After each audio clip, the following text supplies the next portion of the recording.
Kalau dipikirkan Kaesangnya secara pribadi, saya nggak terlalu mikirkan, Mbak.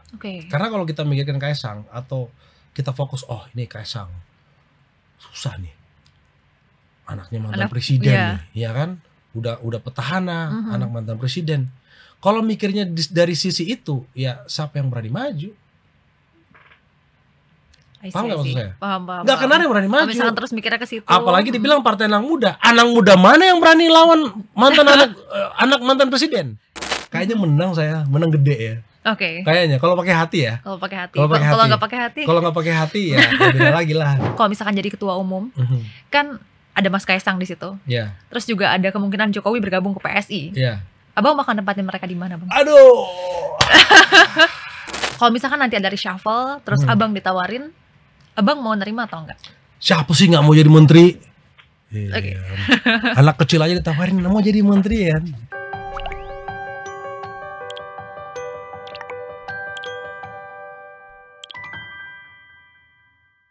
Halo Tribuners, jumpa bersama saya Geok Mengwan. Tribuners, Partai Solidaritas Indonesia atau PSI sebentar lagi memiliki ketua umum baru di mana akan diumumkan pada 20 Juli ini ya. Nah, untuk kandidatnya sendiri atau calon ketua umum PSI sendiri, dari mulai nomor urut 1 ada Ronald Ariston Sinaga, kemudian nomor urut 2 ketua umum PSI sebelumnya atau petahana yang merupakan putra bungsu Presiden ke-7 Republik Indonesia Joko Widodo yakni Kaesang Pangarep, kemudian nomor urut 3 ada Agus Mulyono Herlambang. Nah, PSI juga menjadi sorotan tidak hanya publik tapi juga tokoh-tokoh besar. Seperti sebelumnya mungkin Tribuners kalau yang sering baca berita atau juga tersebar di media-media bahwa Pak Jokowi sempat digadang-gadang akan maju menjadi calon ketua umum PSI sendiri. Kemudian juga sempat ada informasi yang beredar bahwa ada beberapa tokoh-tokoh yang akan masuk ke PSI. Nah, ini menjadi pertanda atau bisa kita maknai bahwa PSI ini ada sesuatu yang menarik, ada sesuatu di PSI ini. Dan untuk itu menarik untuk kita ketahui siapa nantinya yang akan menjadi ketua umum PSI yang akan memimpin PSI ke depannya. Dan untuk itu di studio Tribun News Jakarta kita sudah kedatangan salah satu kandidat calon ketua umum PSI, Bang Ronald Ariston Sinaga atau yang lebih akrab dan dikenal sebagai Bro Ron. Halo, apa kabar Bang Ron? Halo, Bro Ron, yes betul sekali. Baik-baik semua. Manggilnya Bro atau Bang nih? Bang kali ya? Udah 10 tahun lebih saya dipanggil Bro Ron memang. Bro Ron, jadi masyarakat kalau misalnya ketemu Bro gitu? Iya, udah biasa. Itu di awal dimulainya itu karena saya aktif di dunia permotoran di sekitar 2011-2012. Nah, dunia permotoran biasanya kan panggil bro. Nah, itu baru mulainya dari sampai situ. Sekarang panggil Bro Ron. Paling gampang. Nah, tadi kan Abang bilang kalau mulainya dari motor itu ya. Jadi emang punya perusahaan yang bergerak di bidang motor juga gitu bidang kan. Emang selain betul. itu juga banyak bisnis-bisnis lainnya yang Abang lakukan. Nah, kemudian maju atau masuk ke dalam dunia politik ini kenapa? Apa alasannya, Bang? Dan sejak kapan? Soalnya kan bisnis kan menggiurkan gitu kan, terus tiba-tiba masuk politik. Sebenarnya masuk politik itu gara-gara sebel waktu itu.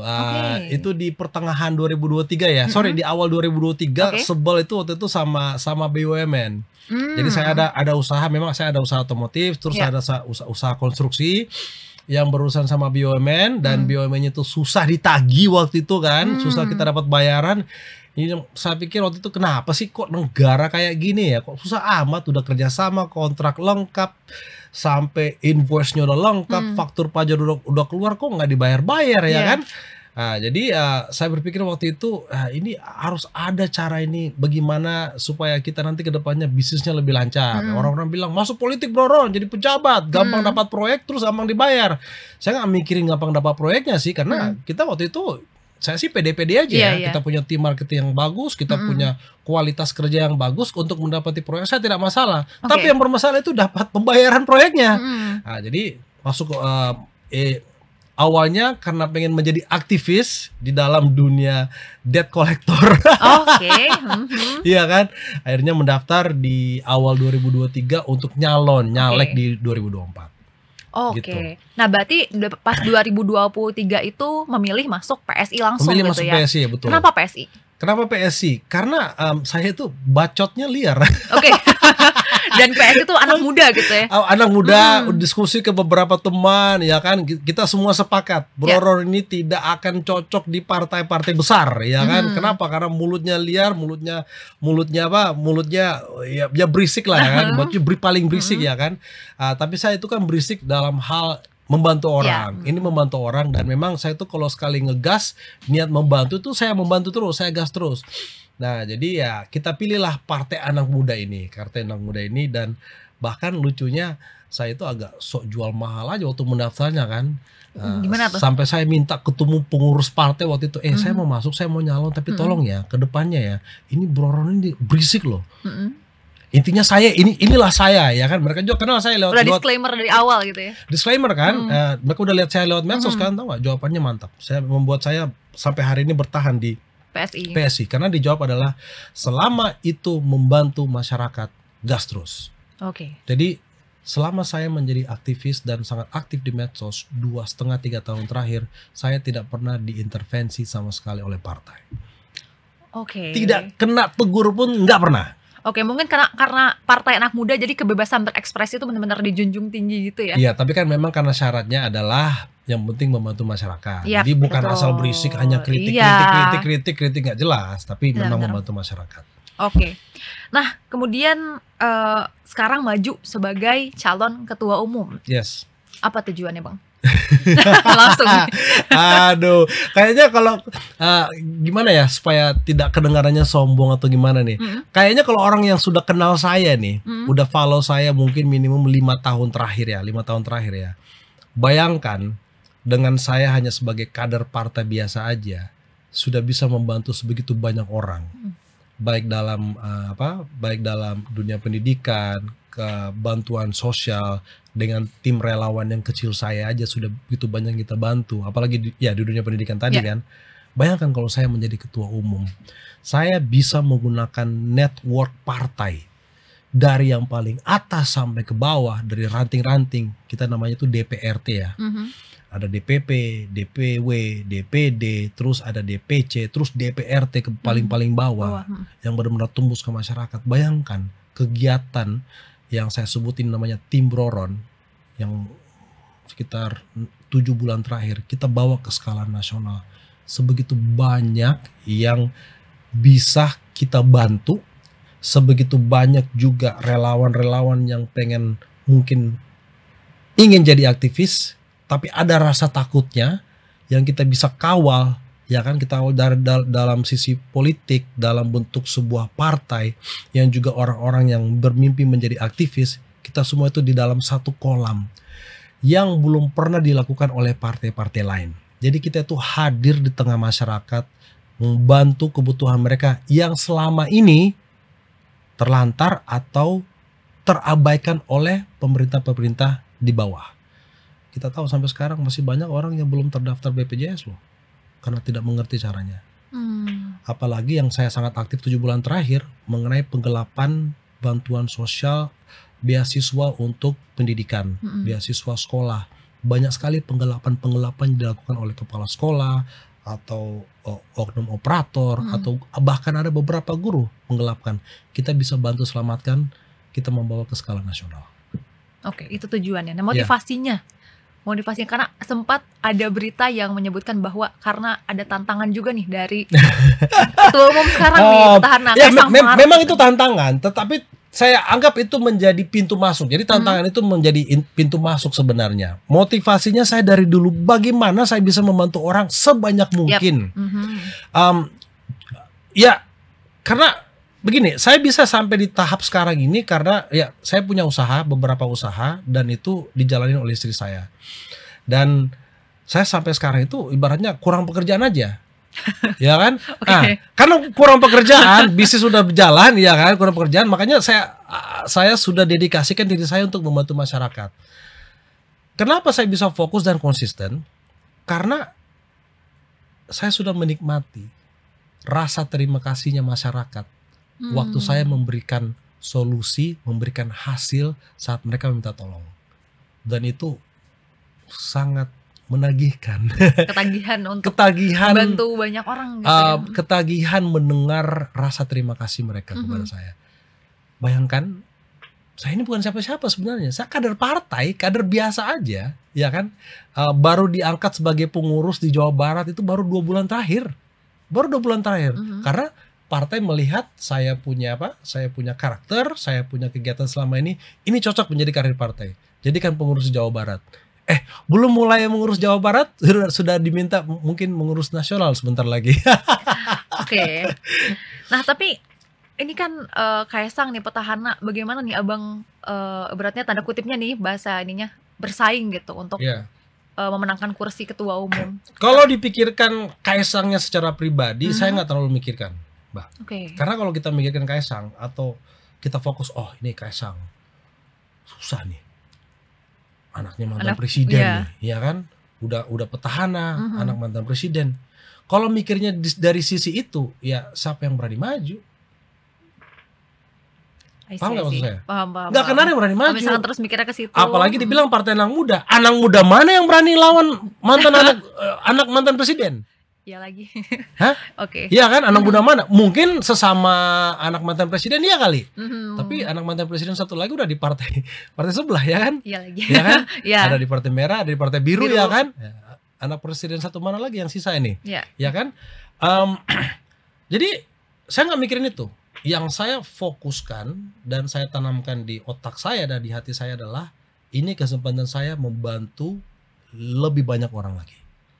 Karena saya sudah merasakan apa yang saya bisa lakukan selama ini dalam skala yang kecil. Nah, bayangkan bawa ke skala yang besar. Jadi saya nggak terlalu mikirin lah Kaisang atau gimana. Bukan berarti dianggap enteng ya. Setiap lawan ya pasti ada pendukungnya. Mas Kaisang pasti ada pendukungnya. Bro Agus juga pasti ada pendukungnya. Ya tinggal masyarakat aja yang memilih. Tinggal kader aja ya sama aja masyarakat ya. Yang memilih nih. Kira-kira lebih apa? Orang yang mana yang bisa membawa partai ini lebih besar dan bisa lebih terkenal di masyarakat, bukan sekedar yang Mbak bilang tadi di awal terkenal di kota saja, ya kan, tetapi terkenal di desa-desa juga, gitu. Tapi kalau bisa dibilang Kaisang ini saingan terberat, bisa dibilang kayak gitu nggak sih Bang? Soalnya kan pasti banyak juga orang yang Kaisang gitu kan? Ya Kaisang semuanya berat lah, ya kan? Kaisang berat. Bro Agus juga kan dia punya pengalaman di organisasi yang besar, ya kan? Ada pengalaman itu. Pasti kan ada pendukungnya dari organisasi tersebut kan. Kalau saya sih memang mengandalkan netizen yang sudah mengenal saya dan masyarakat yang sudah pernah saya sentuh di bawah. Saya mengandalkan itu aja dan ya logikanya masyarakat aja. Kira-kira yang mana nih antara 1, 2 atau 3 yang bisa lebih ngegas lagi ke depannya. Yang bisa lebih ngegas lagi. Nah dari beberapa pemberitaan nih hasil pemilu sementara dari Ketua Umum PSI ini, Bang Ron jadi yang pertama yang teratas nih. Nah, gimana tanggapannya Bang? Ya masih sementara, belum final. Kita tunggu final lah ya kan. Sampai hari ini pun sekarang hari Rabu ya. Selasa ya. Hari Selasa ya belum ada lebih dari 50% yang vote. Jadi masih bisa 2 kali lipat lagi nih suara kan. Total yang berhak memiliki hak suara itu sekitar 187 juta. Jadi kan per hari ini baru 60 juta ya. Baru 60 juta yang masuk. Karena sebegitu banyaknya yang ingin vote, sistem agak crash dikit, agak slow ini. Ya kan? Jadi sabar-sabar aja. Kita sabar sampai Jumat nanti sekitar 4 hari lagi final ya. Tunggu finalnya aja lah. Kalau memimpin di awal itu mah udah biasa semua pemilu presiden juga gitu kan. Awalnya mimpin tiba-tiba crash ya kan berikutnya. Ya, gitu. Berarti suaranya belum masuk 50% dong ya kalau misalnya masih 60 harusnya belum 75 juta baru 50%. Padahal nih udah hamin berapa ya? Berarti hamin 4 hari lagi lah. Iya. Jumat tengah malam nanti. Berarti bakal tiba-tiba bakal ada boom dan itu bisa mempengaruhi. Bisa tiba-tiba ada rush nanti kan. Iya. Kalau per hari ini informasinya banyak juga yang melapor ke saya netizen melalui Instagram atau komen-komen di YouTube kendala menerima OTP verifikasi. Oh, Jadi dalam prosesnya ini kan nggak masuk-masuk kodenya nggak gitu masuk-masuk ya. kodenya, karena kan nggak bisa sembarangan. Iya. Yang bisa vote itu adalah kader yang atau masyarakat yang sudah mendaftar dan diverifikasi identitasnya bulan lalu. Dan tapi pas mau vote tetap aja verifikasi ulang nomor HP tersebut. Iya, Jadi menunggu OTP masuk. Iya. Nah ini OTP-nya nggak masuk-masuk nih. Jadi itu aja kendalanya. Iya. Oke, tapi sebenarnya abang ini berapa persen sih yakin bisa menang? Kalau pakai hati, kalau masyarakat pakai hati ya, kayaknya menang saya, menang gede ya. Oke. Kayaknya kalau pakai hati ya. Kalau pakai hati. Kalau pakai Kalau hati. nggak pakai hati? Kalau nggak pakai hati ya beda lagi lah. Ya beda lagi. Oke. Untuk usaha abang sendiri nih untuk membuat masyarakat memilih abang, apa sih yang dilakukan? Oke, memang partai mengizinkan kita kampanye, Ya. kampanye ke DPW atau DPD ya. Ya. Ke partai yang di daerah. Jadi saya memang melakukan beberapa kunjungan minggu lalu. Oh, yang tur pemilihan raya itu ya? Tur pemilihan raya, sudah melakukan beberapa kunjungan. Terus diberikan kebebasan untuk berkampanye selain berkunjung ke daerah. Ya berarti saya mengandalkan sosial media, ya kan? Saya tidak bayar media sama sekali, saya tidak menggunakan media massa secara khusus, tapi ya untungnya banyak yang meliput, alhamdulillah. Tapi memang fokusnya saya di medsos saya, karena kekuatan saya selama ini di medsos saya. Medsos saya menunjukkan saya punya aktivitas yang lalu-lalu. Bilang ini loh Broron bisa begini loh, Broron bisa begini loh, Broron bisa begini loh. Dan saya yakin apa yang saya sudah pernah lakukan itu belum pernah dilakukan oleh calon-calon lain. Oke. Gitu. Jadi ya tergantung masyarakat aja. Kalau memilih pakai hati kayaknya akan ke saya deh. Oke. Tapi Bang, kalau misalkan boleh di-spill nih, habis berapa sih Bang kalau misalkan untuk kampanye-kampanye gini? Saya nggak terlalu banyak kunjungan ke daerah, kan hanya beli tiket pesawat, hotel, terus bayar spanduk, pembuatan bendera, bayar makan, ya kan, nggak seberapa lah. Nggak seberapa lah. Berarti udah selesai tur pemilihan raya ini tuh, atau masih ada? Bisa sih sampai hari Jumat sebenarnya, masih bisa 4 hari lagi ya. Iya. Memang ada teman-teman di Sumatera Utara pengen saya ke sana, tapi saya mikir nanti saya capeknya minta ampun. Kalau saya harus ke Sumatera Utara lagi, terus kan itu mungkin daerah yang sisa ya yang saya bisa kunjungin. Tapi hari Jumat sudah harus di Solo untuk aktivitas full nanti Sabtu dan Minggu. Kayaknya kecapean. Saya bilang ya teman-teman Pak Ketua ya tolonglah ya titip pesan saya ke masyarakat Sumatera, terus khususnya kader-kader Sumatera Utara bahwa titip salam dari saya, kalau berkenan bisa vote untuk kita, ya kan, dukungan kita. Sampai ketemu nanti pas kita jadi ketum saja. Oke. Ya karena waktunya juga udah mepet ya Bang ya. Sudah mepet. Berarti betul. yang bakal dilakukan sekarang kampanye lebih galak di medsos kali ya. Lebih galak di medsos, betul sekali. Oke. Ya komunikasi lewat WA juga kepada pemimpin partai daerah lainnya yang mendukung kita selama ini. Gitu. Banyak juga kok yang tiba-tiba japri saya, entah dapat nomor saya dari mana. Broron salam kenal, saya dari ini, bahkan sampai dari Papua. Kita mendukung, kita sebarkan ya. Jadi ya ibaratnya seperti MLM aja kan, jadi menyebar dia. Oke. Bang, tapi nanti kalau misalnya udah jadi ketua umum nih, misalkan terpilih, apa yang bakal Abang lakuin Bang? Pertama, jalan-jalan luar negeri 2 minggu. Maksudnya kayak kan kita tahu bahwa PSI ini kan sudah 2 kali pemilu ya, ikut 2 kali pemilu, tapi belum juga bisa lolos ke Senayan nih. Iya. Abang bakal ngapain Bang untuk itu? Sebenarnya PSI ini hebat kok. Nggak terlalu mikirin Senayannya. Kita sudah punya pelayan masyarakat. Semenjak 2019 kita ada beberapa anggota legislatif di daerah, ya kan, baik tingkat 1 atau tingkat 2, dan itu di 2024 angkanya 2 kali lipat, saya tidak ingat persisnya berapa, naik 2 kali lipat. Jadi untuk skala partai yang baru, ya kan, 2019 pertama kali ikut pemilihan ada yang jadi, 2024 ada yang jadi, saya rasa tinggal 1 langkah lagi kok naik ke DPR RI. Kan ada 3 level kan, tingkat 1 provinsi, kota kabupaten tingkat 2. Ya udahlah, finalnya ya pemilu ketiga naik ke DPR RI. 3 langkah, jangan buru-buru, nggak usah buru-buru. Oke. Ya kan, toh juga kan kayak saya bilang di awal tadi, saya ingin membuat partai ini adalah partai tempat menjadi aktivis dan belajar menjadi pejabat. Kenapa? Kalau belajar dari bawah, nanti pas jadi tidak akan lupa. Iya. Kan kita sering dengar tuh kalau udah jadi pada lupa ya kan. Di PSI enggak.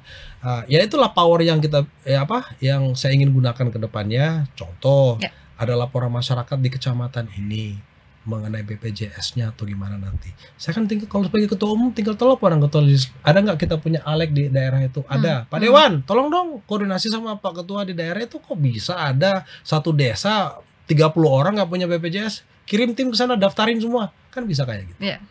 Saya nggak tahu kalau ketua partai lain bisa gitu atau mau begitu. Saya lihat kamera aja nih.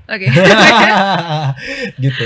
Jadi hal-hal seperti itu yang bisa kita lakukan sebagai ketua umum. Tapi udah ada kayak sebuah program gak sih Bang yang pengen banget nih dilakuin gitu di PSI? Ada program tertentu gitu? Advokasi. Pokoknya advokasi dan saya mau fokus pertamanya di situ. Tidak mungkin kan program yang sudah ada sekarang itu semuanya dihapus. Jadi kalau tadi pertama apa yang saya lakukan, akan pasti minggu pertama itu nge-review apa yang sudah dilakukan 5 tahun terakhir. Khususnya fokus ke 2 tahun terakhir di periodenya Mas Kaisang, apa saja yang sudah dilakukan, apa yang bisa kita keep, apa yang bisa kita hentikan atau kita perbaiki atau kita ganti dengan program yang baru. Tapi saya pengen menjadi program unggulan saya adalah menjadi PSI itu menjadi pelayan masyarakat, pengganti, ibaratnya pengganti atau membantu pemerintah daerah yang belum sanggup masuk ke desa-desa. Karena saya tahu titik kelemahannya di tingkat kecamatan dan desa, saya tahu titik kelemahannya. Karena selama ini juga Abang fokusnya di situ. Saya mainnya di situ ya, betul. Jangan bilang main deh, kasihan gak enak. Fokusnya di situ. Tapi memang saya fokusnya di situ, betul. Nah Bang, kalau misalkan lagi-lagi nih berandai-andai kalau misalkan jadi ketua umum, kan ada Mas Kaisang di situ. Terus juga ada kemungkinan Jokowi bergabung ke PSI. Abang bakal tempatin mereka di mana Bang? Aduh. Kan orang pasti penasarannya juga situ kan Bang. Di PSI kan ada 3 level pengurus ya. DPP-nya kan pengurus aktif, terus ada dewan pembina, terus ada dewan pakar. Mungkin itu salah satu tempat yang kita pertimbangkan. Yang pasti seorang tanda kutip Pak Jokowi, tokoh nasional dan juga mantan presiden, tidak mungkin kita sia-siakan. Sebegitu banyak pengalaman yang beliau miliki sebagai kepala daerah dan juga sebagai kepala negara, sebegitu banyak problema nasional yang beliau ketahui dan juga beliau sudah beresin atau masih banyak yang sisa yang belum beres. Terlalu bodoh dan terlalu egois dari saya sebagai ketua umum untuk tidak merangkul beliau.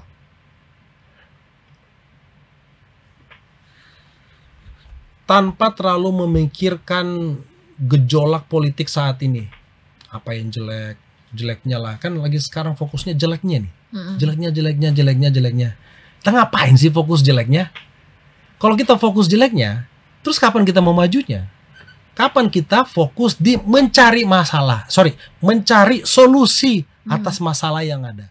Jadi selama ini tanpa saya melihat orang-orang atau gejolak politik yang menjelek-jelekan beliau sekarang, saya melihat beliau tuh punya pengalaman. Partai kita tahu ada 2 partai besar yang memiliki presiden sebagai salah satu junjungan atau pembimbing ya kan, bahkan satu ketua umum. Ya kan, ada Ibu Mega di PDIP dan juga ada Pak SBY di Demokrat, ya kan. Sangat disayangkan kalau saya tidak manfaatin pengalaman Pak Jokowi. Ya mungkin beliau cocok menjadi pembimbing kita ke depannya. Pembimbing, ya, kita sebagai ketua umum menjalankan teknisnya di lapangan, tetapi ya, saya bisa pastikan segala saran-saran, segala masukan, segala bimbingan, segala nasihat, keputusan finalnya pasti ada di tangan ketua umum. Berarti Pak Jokowi di Dewan Pakar tadi yang pembina itu? Mungkin Dewan Pakar, mungkin Dewan Pembina. Di salah satunya. Kalau Mas Kaisang? Ya, mungkin di salah satunya juga. Di situ juga. Mungkin saja. Karena dari pengalamannya PSI kan, yang mantan ketua umum, yang sudah melayani partai, sampai hari ini semua tetap masih dimanfaatin partai. Tidak menghilang, ya kan. Kayak Sis Grace yang pertama, ya kan, beliau di Dewan Pembina sekarang, dan juga ada Bro Giring, beliau juga di Dewan Pembina, ya kan. dan masih bermanfaat, masih bisa berikan masukan-masukan, kita tetap bisa manfaatin yang senior karena mereka masih muda, masih bisa memberikan masukan yang positif yang mungkin mereka pelajarin, yang mungkin mereka pelajarin selama ini dan akhirnya ternyata bisa lebih baik. Kan kadang-kadang orang yang sudah tidak menjabat bisa punya pemikiran yang lebih luas lagi karena sudah nggak menjabat gitu kan. Ya kita pasti butuh masukan-masukan dari mereka. Ya pengalaman seperti itu, masa Mas Kaisang kita nggak bisa lakukan juga hal yang sama kan? Memberikan tempat beliau supaya bisa juga tetap memberikan masukan kepada partai. Gitu. Oke. Nah Bang, kalau misalkan nih kita masih ngomongin lagi kalau misalkan jadi ketua umum. Nah biasanya kan pejabat-pejabat penting di partai ditawari untuk posisi menteri atau wakil menteri. Nah, kalau misalkan nanti ada reshuffle, terus Abang ditawarin, Abang mau nerima atau enggak? Siapa sih nggak mau jadi menteri? Okay. Anak kecil aja ditawarin mau jadi menteri ya. Mungkin saja saya terima, tapi di tempat-tempat tertentu yang saya pahamin. Contohnya? Jadi bukan sekedar Bro Ron jadi menteri, Bro Ron dari PSI, ya kan di politik Indonesia ini kan ada yang namanya tanda kutip jatah ya kan. Walaupun saya kurang setuju dengan istilah tersebut, ya nggak setuju tapi saya ungkit, ya kan, nggak setuju tapi saya ungkit kan, karena memang itu terjadi banyak sekali gara-gara dapat jatah, ada orang-orang yang mungkin nggak mumpuni, tidak tepat yang ditempatin ya kan, ditempatin ya kan, mungkin hanya ya ada beberapa tempat yang mungkin saya cocok, jadi tidak asal ditunjuk menjadi menteri, siap. Saya tidak mau seperti politisi lainnya yang kita lihat di TV asal ngomong siap ya kan.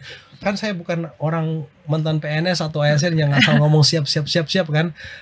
Harus memang yang cocok di hati dan kuncinya yang mungkin di posisi yang bisa langsung memberikan manfaat kepada masyarakat saat saya membuat keputusan hari itu. Gitu loh. Jadi kan ada hanya sisa beberapa posisi. Kebanyakan kan kalau kementerian kan banyak untuk perencanaan panjang ya. Perencanaan panjang. Saya mungkin pengen di posisi yang bisa dinikmati masyarakat dalam waktu sependek-pendeknya, bisa langsung dirasakan masyarakat. Nah, bicara lagi soal kalau Abang jadi ketua umum nih. Nanti kan 2029 bakal ada pemilihan lagi untuk presiden ya. Dan ada kebijakan yang membuat semua partai bisa memberikan mengusung calon. Mengusung calon. Mengusung calon. Nah, untuk PSI sendiri apakah akan mengusung calon dari internal atau mendukung kembali karena seperti berita atau informasi yang beredar Pak Prabowo katanya mau mencalonkan lagi. Nah, gimana nih sikap dari PSI? Dari yang saya nggak tahu kalau Mbak sudah lihat di press release-nya PSI akhir-akhir ini, kenapa memutuskan mengadakan pemilu raya. Selain memberikan contoh yang pertama di Indonesia, di mana kadernya itu yang memilih ketua umumnya, ini juga memberikan contoh nanti ke depan-depannya, kemungkinan besar keputusan-keputusan strategis akan dilakukan hal yang sama, yaitu e-voting. Diserahkan kepada kader-kader, ya kan? Saya nggak tahu apakah ini nanti masuk di AD/ART-nya, karena memang akan ada perubahan AD/ART juga nanti di kongres berikut ya, perihal penyokongan presiden, karena memang itu masuk di salah satu opsi di mana akan membutuhkan kegiatan seperti ini, pemilu raya, dukungan e-voting untuk memilih siapa yang mau didukung menjadi presiden, dilempar kepada kader-kader. Saya tidak tahu kalau itu fix akan dilakukan, tetapi yang saya bisa bayangkan, yang saya bisa hayalkan adalah kalau nanti contoh ini pecah nih di antara pengurus siapa yang kita mau sokong, mungkin lebih baiknya dilempar kepada seluruh kader se-Indonesia. Kita melakukan e-voting, yuk siapa yang kita mau dukung? Calon presiden A, calon presiden B, calon presiden C, kita dukung. Kalau melihat sekarang akur-akur aja nih ya dengan Pak Presiden Prabowo saat ini ya kan, saya rasa mungkin mulus-mulus saja ya keputusannya dibuat di level elit. Tapi kalau nanti ada perubahan ya kita nggak tahu, politik bisa berubah kapan saja, seminggu bisa berubah kapan saja kan. Kalau memang daripada ada gejolak yang besar daripada internal pecah, yuk kita lepas aja. Kita lepas, yuk kita putuskan, kita lepas ke kader, biarkan kader yang pilih. Oke. Nah dari tadi kita ngomongin soal seandainya. Seandainya ya. Mbak ini suka ngehayal berarti. Tapi nggak apa-apa, tadi kan kita sempat ngobrol, kita tuh harus ngehayal ya gitu ya. Oke. Nah tapi kalau throwback nih Bang, Abang nih kan lama di Amerika. Iya. Kenapa akhirnya memutuskan kembali ke Indonesia, memulai bisnis dan masuk ke dunia politik? Karena waktu itu sebenarnya saya pulang ke Indonesia di awal 2011 ya. Memang keluarga kami migrasi ke Amerika tahun 88. Semenjak saya kelas 6 SD. Saya kembali karena saat itu saya merasa di karir saya itu banyak ilmu yang kalau waktu saya menghayal nih, wah dengan ilmu ini kalau saya bawa pulang ke Indonesia, saya bisa jadi pengusaha nih. Ya, posisi saya terakhir itu sebagai general manager di showroom Honda di Los Angeles. Saya pikir saya dapat sebegitu banyak training dari pabrikan Honda di sana, training mengenai marketing, mengenai menjual mobil. Saya pikir dengan ilmu marketing ini mungkin saya bisa punya usaha, jadi memutuskan untuk pulang. Memang bukan di bidang jual mobil waktu itu, tapi intinya ilmunya saya bisa pakai, saya bisa gunakan. Waktu itu ilmu ya cara menggunakan sosial media, cara menggunakan iklan segala ya. Intinya ya pulang lah. Jadi gara-gara itu aja.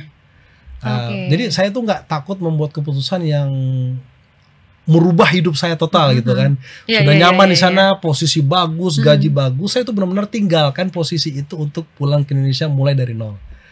Kenapa masuk politik? Ya karena mau nyalek tadi di 2024, menjadi aktivis yang bisa selalu level up, scale up, ya kan, scale up, pengen naik. Karena ya suka bantu orang.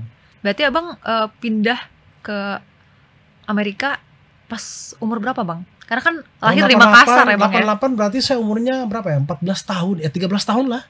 Oke. 13 tahun, SD ya? Desember 88 ya. Masih SD, kelas 6 SD. Oke, berarti dulu pindah kenapa Bang ke Amerika? Orang tua pengen migrasi. Oke. Ya, maklum orang Batak suka merantau. Makassar ya. Oke. Ya kan? Pindah ke Amerika, dibawa semua anak-anaknya. Ya. Benar-benar waktu ke sana mulai dari nol, kita tinggal di apartemen kecil yang hanya 2 kamar ya kan. Orang tua di kamar sendiri, anak-anak 4 yang di kamar sendiri, apartemen yang kecil. Habis itu scale up sampai bisa beli rumah, mungkin 5 tahun kemudian baru bisa beli rumah. Ya kan, benar-benar dari nol. Sampai sekarang orang tua masih di sana, sudah pensiun di sana. Sebelumnya berarti kerja apa kalau boleh tahu Bang? Orang tua? Orang tua kerja sebagai perawat, dan saya juga dulu kerja sebagai perawat, tamatan perawat di Amerika. Jadi sekolah keperawatan di Amerika. Berarti sebelumnya ada cita-cita sebelum jadi pembisnis dan juga politikus, ada cita-cita ke dunia kesehatan Bang? Enggak juga. Atau karena ikutan orang tua? Bukan cita-cita. Waktu itu kan karena gini, waktu itu di California, di awal tahun 90-an itu kekurangan perawat. Emang kurang perawat.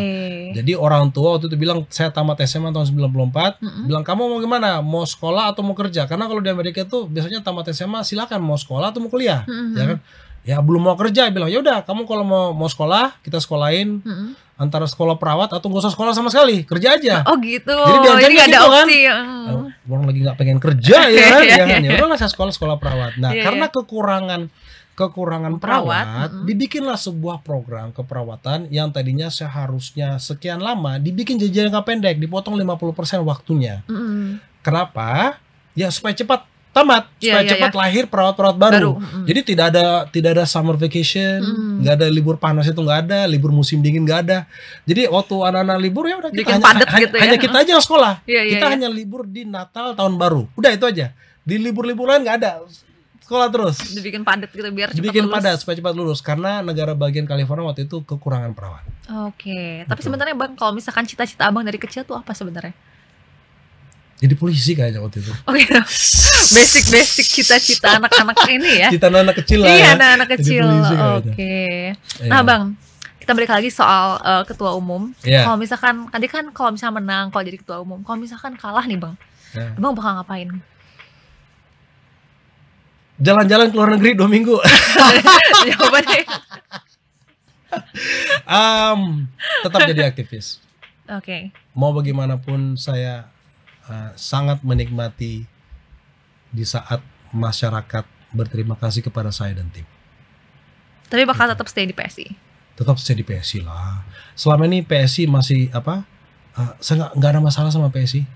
benar-benar ketua yang lama, bukan ketua umum ya, ketua yang lama benar-benar keep dia punya janji bahwa saya tidak pernah diintervensi, segalak atau tanda kutip sekasar apapun saya di medsos, selama saya membela masyarakat itu tidak masalah ya, saya nggak pernah diintervensi. Selama saya tidak pernah diintervensi, saya rasa saya nyaman-nyaman aja di PSI gitu. Jadi untuk apa? Masa gara-gara kalah? Kan kalahnya kan karena tidak dipilih kader ya kan, bukan tidak dipilih oleh pengurus. Masa baper? Politik kok baper? Politik nggak boleh baper. Oke deh, semoga nanti siapapun yang terpilih ya Bang ya, bisa memimpin PSI menjadi lebih baik, memberikan manfaat, kontribusi nyata buat para kader dan juga tentunya untuk masyarakat luas ya, karena partai tentunya ingin memberikan yang terbaik, berkontribusi nyata bagi masyarakat. Dan Bang Ron sendiri semoga hasilnya yang terbaik apapun buat Bang Ron. Terima kasih banyak sudah datang ke studio Tribun News Jakarta. Semoga nanti kita bisa ketemu lagi ya Bang ya. Mungkin ya dengan jabatan baru mungkin. Interview ketua umum. Nah gitu mungkin kali ya. Oke deh kalau gitu, terima kasih Tribuners sudah menonton konten kali ini. Saksikan tayangan atau konten lainnya di kanal YouTube Tribun News. Saya Giok Mingwan, pamit undur diri. Sampai jumpa.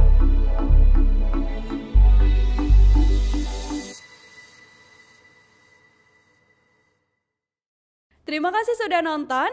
Jangan lupa like, subscribe, dan share ya.